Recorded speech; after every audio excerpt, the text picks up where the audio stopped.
Bismillahirrahmanirrahim. Assalamualaikum warahmatullahi wabarakatuh. Perkenalkan, kami dari kelompok LIPA, satu teknik mesin A. Di sini kami akan eh, membagi materi ataupun sharing tentang tegangan majemuk. Jadi, saya mohon maaf sebelumnya bila ada penjelasan saya yang kurang tepat ataupun yang berbelit-belit karena kita juga masih sama-sama belajar. Oke, langsung perkenalkan. Di sini saya Agung Rizky Prambudi dan juga teman saya Alif Rehan Ramadan.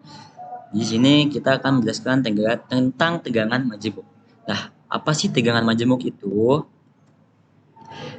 Tegangan majemuk adalah kolaborasi ataupun gabungan antara tegangan normal dan juga momen lentur. Ya, mungkin teman-teman juga udah tahu ya dari namanya tegangan majemuk. Yang dia tuh majemuk berarti kan lebih dari satu gitu. Nah, jadi tegangan majemuk itu adalah kolaborasi dari tegangan normal juga dengan momen lentur. Nah, selanjutnya ini adalah tegangan majemuk. Ini maksudnya tuh tegangan majemuk dalam balok ya. Jadi balok yang menerima gaya normal dan juga momen lentur akan mengalami tegangan normal pada penampang secara simultan ataupun secara merata gitu. Nah, jadi karena dia mengalami tegangan normal, jadi kombinasinya itu dari tegangan normal adalah gaya normal dan juga momen lentur. Ya, jadi momen lentur dan gaya normal itu dikombinasikan di dalam suatu balok. Nah, kita langsung masuk ke materi selanjutnya. Ini ada tegangan normal sentris. Ya, jadi tegangan normal sentris itu adalah tegangan normal, baik itu tarik maupun tekan, yang diberikan ataupun yang terdapat pada titik berat penampang. Jadi dia sentris di tepat pada titik berat penampang. Ini bisa teman-teman lihat ada dua balok yang berwarna hijau dan juga merah. Yang berwarna hijau itu adalah gaya tekan ataupun balok yang mengalami gaya tekan. Nah, mungkin di semester 1 juga udah pernah dijelaskan bahwa ketika balok mengalami gaya tekan ataupun diberikan gaya tekan, balok itu akan mengalami pemendekan. Kenapa? Karena ya ada regangannya. Jadi dari balok ketika dia diberikan gaya tekan, dia pasti akan merapat ke dalam ataupun mengkerut ke dalam dan mengalami perpendekan. Begitupun juga sebaliknya ketika kita berikan balok itu sebuah tegangan ataupun gaya tarik. Nah, jadi balok itu akan mengalami penarikan pada titik sentralnya ataupun titik beratnya dan itu akan terjadi pada keseluruhan dari balok itu ataupun terjadi pada keseluruhan dari permukaan balok yang menyebabkan molekul di dalam balok yang awalnya saling rapat dan tarik menarik akan melebar jadi memanjang dan juga bisa saja balok itu mengalami retak pada permukaannya karena dia dipaksa untuk memanjang gitu. Itu jadi tegangan normal sentris. Selanjutnya, ini ada superposisi dan juga batasannya. Nah, jadi pada slide ini ada sebuah gambar di mana sebuah balok dengan panjang L diberikan gaya sebesar P yang menyebabkan balok mengalami defleksi ke arah bawah. Nah, bisa teman-teman lihat yang paling atas itu kan ada arah panah P itu adalah gaya sebesar P yang diberikan kepada suatu balok yang pada ujungnya ditumpu ataupun ditahan oleh kayak segitiga gitu apa namanya kayak ya sendilah. Jadi dia diberikan pada titik tengah dari si balok itu yang menyebabkan balok mengalami defleksi bagian bawah ya. Jadi balok yang mengalami defleksi ataupun memelentur itu maksimumnya nilainya adalah 1/4 PL ataupun 1/4 P kali L. Ya, P itu dari si gayanya, L-nya adalah sepanjang balok. Jadi dia akan defleksi ataupun memanjang ke bawah ya atau mengkerut ke bawah gitu sepanjang 1/4 PL. Jadi mungkin setelah lewat dari 1/4 PL balok akan patah atau retak gitu. Nah, di bawahnya itu ada tiga garis yang beda warna, itu ada LA, L dan juga LB. Jadi LA itu adalah serat teratas dari balok yang mengalami perpendekan ataupun yang mengalami gaya tekan. Jadi dari si gaya P akan menekan yang pertama kena itu kan adalah si serat LA. Kalau serat LB kan dia belakangan ya. Jadi mungkin ini akan ada titik-titiknya bisa teman-teman lihat di mana di ujung dari si LA itu dia lebih memendek dan juga lebih turun sampai ke garis netral atau CL. Nah, memanjang atau apa defleksinya tuh dia tuh turun sampai ke L, itu 1/4 PL ya. Nah, dan CL itu adalah garis netral, dia tuh garis yang tidak mengalami gaya tarik maupun gaya tekan. Nanti akan ada gambarnya. Kalau CLB itu dia mengalami gaya tarik sehingga dia mengalami perpanjangan. Kalau CLA itu mengalami gaya tekan sehingga dia mengalami perpendekan. Nah, mungkin slide selanjutnya akan lebih jelas. Nah, ini. Jadi LA itu adalah serat tertekan ataupun serat yang mengalami gaya tekan, dan L adalah serat netral, dan juga LB itu adalah serat tertarik ataupun serat yang mengalami gaya tarik. Nah, ini ada momen lenturnya juga. Jadi kita ini ibaratkan aja ya, ada yang searah dengan jarum jam ataupun yang berlawanan dengan jarum jam. Itu tergantung dari gaya yang diterima oleh balok tersebut. Nah, di sini yang warna hijau itu adalah mengalami gaya tekan yang menyebabkan si serat itu ataupun si LA itu mengalami perpendekan karena dia mengalami gaya tekan. Itu juga berkesinambungan dengan gaya normal yang tadi ya, gaya normal sentris. Dan juga yang LB itu mengalami gaya tarik sehingga dia mengalami perpanjangan. Nah, kita lanjut ke slide selanjutnya.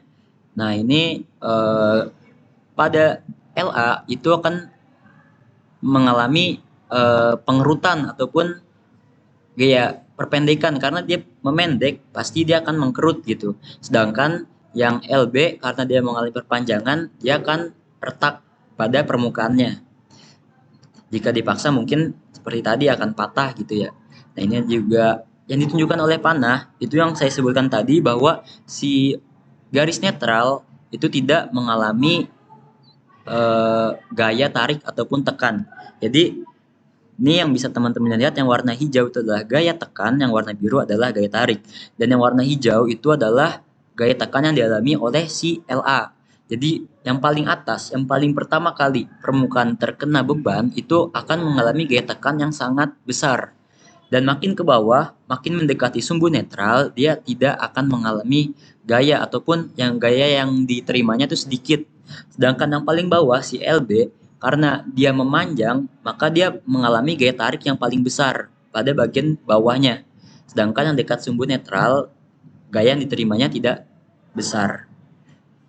Ya, seperti itu ya. Nah, selanjutnya adalah superposisi tegangan dan regangan. Mungkin ini kayak rumus aja. Jadi di sini ada rumus tegangan normal dan juga tegangan lentur, di mana N per A itu plus minus M kali Y per I. Nah, plus minus, apa sih maksudnya plus minus itu? Di sini saya cuman mengibaratkan ya, yang plus itu dia berlawanan dengan jarum jam, sedangkan yang minus itu adalah searah dengan jarum jam. Ataupun momen yang searah dengan jarum jam. Ya, jadi yang searah ataupun yang berlawanan itu momen lenturnya gitu.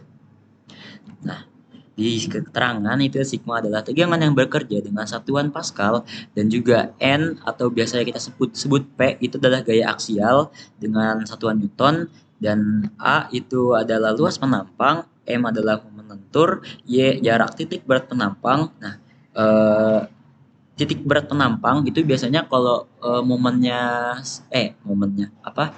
Kalau bendanya simetris dia hanya setengah dari H, setengah dari ketinggian gitu. Dia itu udah titik berat dari si penampangnya, ataupun bisa dibilang kayak titik tengah dari penampang itu. Dan jika kita berikan tegangan pada titik tengah, maka tekanan ataupun tegangan yang terjadi pada balok akan merata di seluruh permukaan balok gitu. Dan itu adalah momen inersia penampang. Kita next. Di sini langsung contoh soal ya biar lebih paham. Ada sebuah balok dengan ukuran penampang 100 mm kali 200 mm diletakkan di atas dua sendi roll dengan panjang 3 meter. Jika berat sendi balok diabaikan, hitung dan gambarkan diagram tegangan maksimum pada penampang balok. Nah, ini bisa teman-teman lihat di sini balok itu diberikan tekanan ataupun tegangan sebesar 5000 Newton, dan tekanan yang diberikan tidak tepat pada tengahnya. Jadi bisa kita lihat balok sepanjang 3 meter itu terjadi di lengan kiri sepanjang 1,25 dan lengan kanannya 1,75. Dan juga balok ini diberikan ataupun mengalami gaya tarik sebesar 40 kN. Nah, untuk yang pertama yang perlu kita cari tahu ya, di sini kan rumusnya sigma sama dengan N per A plus minus M kali Y per I. Nah, kita cari N per A-nya dulu. Jadi kita cari tegangan normal yang bekerja pada si balok ini. Nah, menghitung tegangan akibat gaya normal. Kita pakai rumus yang biasa, sigma sama dengan P per A, di mana P-nya itu adalah gaya tarik. Gaya tarik yang dialami oleh si balok tersebut. Jadi 40.000 Newton dibagi dengan luas penampangnya itu adalah 100 dikali 200 mm. Jadi langsung aja 40.000 dibagi 20.000 sama dengan 2 megapascal. Nah, selanjutnya kalau kita melihat rumus kembali, di sini kan tadi gaya normalnya atau tegangan normalnya udah, kita sekarang cari tegangan lenturnya, di mana rumusnya M kali Y per I. Yang pertama kita harus cari tahu adalah M-nya. M itu apa sih? M tadi adalah momen lentur maksimum. Nah, di sini rumusnya adalah P dikali A dikali B per L, di mana P itu adalah gaya tekan ataupun gaya aksial pada benda itu sebesar 5.000 Newton. Dan juga AB, sini AB ya, AB per L, jadi AB-nya itu adalah lengan kiri dan kanan. Karena si gaya itu tidak simetris ataupun tidak tepat pada tengah-tengah balok, jadi terdapat lengan kiri dan juga lengan kanan ya. Jadi lengan kirinya adalah A 1,25 dan juga lengan kanannya adalah B 1,75. Jadi 5 dikali 1,25 dikali 1,75 dibagi dengan si panjang dari balok itu sepanjang 3 meter. Jadi 5 kali 1,25 dikali 1,75 dibagi 3 hasilnya adalah 3,6458 kilonewton meter.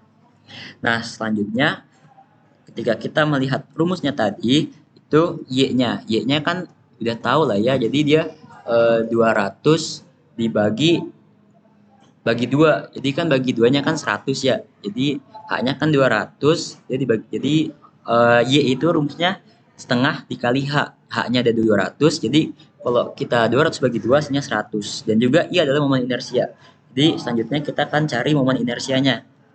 Di sini momen inersia rumusnya kayak biasa, jadi 1/12 dikali B kali H pangkat 3. Nah, B-nya itu ada 100 dan H-nya ada tadi 200 ya. Jadi 1/12 dikali 100 kali 200 pangkat 3. Hasilnya adalah 66,66 kali 10 pangkat 6 mm kuadrat. Nah, setelah kita tahu tadi N-nya apa? Maksudnya itu adalah tegangan normalnya dan juga tegangan lenturnya. Kita langsung saja menghitung tegangan normal akibat melenturnya. Jadi kita masuk ke rumus yang tadi ya. Kan tadi kan tegangan normalnya udah ya, P per A. Dan tadi kita nyari untuk tegangan lentur, kita cari momen inersia dan juga momen lenturnya. Jadi kita langsung masuk ke rumus dari tegangan lentur, di mana M kali Y per I. Nah, kenapa kita bagi sigma A dan juga sigma B? Itu yang tadi saya ibaratkan ya di slide ini. Nah, ini ada momen yang searah dan juga berlawanan dengan jarum jam. Itu juga kita ibaratkan ataupun kita masukkan ke rumus ini, di mana sigma A itu adalah tegangan yang searah dengan jarum jam, sedangkan sigma B berlawanan dengan jarum jam. Nah, langsung aja kita masukin rumusnya M kali YA per IX, di mana M-nya adalah tadi sudah kita cari momen inersianya 3,6458 dikali 10 pangkat 6, sedangkan Y-nya itu adalah 100 ya, 200 setengah H, jadi 200 dibagi 2 100, dan juga I-nya momen inersianya 66,66 kali 10 pangkat 6. Nah, dikalikan hasilnya adalah 5,46. Ini min karena dia searah dengan jarum jam. Begitu juga dengan sigma B, sama rumusnya, bedanya ini plus karena dia berlawanan dengan jarum jam. Ya. Oke, selanjutnya kita cari tegangan normal gabungan pakai rumus yang tadi, N per A plus minus M kali Y per I.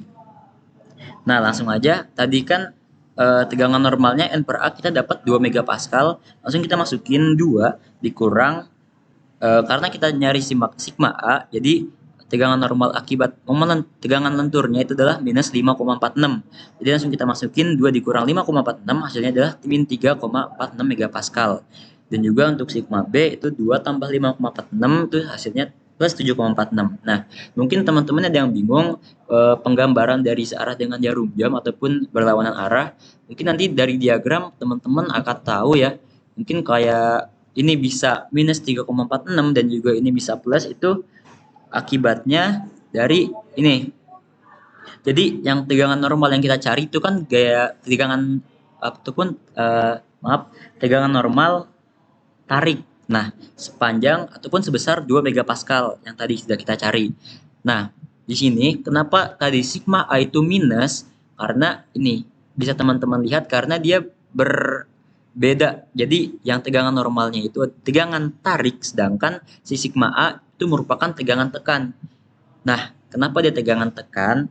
Itu tadi yang sudah saya jelaskan, di mana ketika si balok itu diberikan tegangan dari atas menuju ke bawah, itu pasti yang serat yang paling pertama terkena tegangan akan mengalami gaya tekan, sedangkan yang serat yang paling bawah itu akan mengalami gaya tarik. Nah, jadi itu maksudnya. Jadi sigma A dia minus karena dia tuh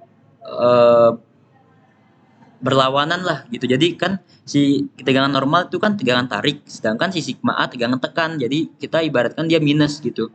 Jadi ini tuh sebenarnya harusnya ada plusnya ya. Jadi si 2 MPa itu plus sama si momen lentur yang segitiga ini. Jadi 2 MPa ditambah minus 5,46. Ya karena ini merupakan tegangan tarik, sedangkan si momen lenturnya ini sigma A-nya itu tegangan tekan. Jadi kan berbeda. Jadi nggak bisa kita tambah dong. Jadi kita kurang. Jadi 2 dikurang 5,46. Karena si tegangan tekan itu lebih besar, pasti dia menyisakan sedikit tegangan tekan di hasilnya. Yang paling kanan itu hasilnya. Jadi 2 dikurang 5,46, jadi minus 3,46. Nah, dia tuh tegangan tekannya sangat kecil ya, karena sudah dikurangi dengan si dari tegangan tariknya. Sedangkan yang bawah itu adalah tegangan tarik. Tegangan tarik kita tambahkan dengan tegangan tarik. Jadi hasilnya sangat tarik. Jadi tarik ini sangat besar. Dan juga di sini mengalami perubahan dari sumbu ataupun garis sentralnya. Jadi garis sentralnya berada naik dari yang pertama gitu. Jadi kan ini tariknya 2 ditambah tarik lagi 5,46. Jadi ini tariknya sangat besar. Jadi 2 tambah 5,46 hasilnya adalah 7,46. Dan juga hasil dari penjumlahan ini dia tuh mengakibatkan si titik sentralnya itu mengalami perubahan, jadi naik gitu.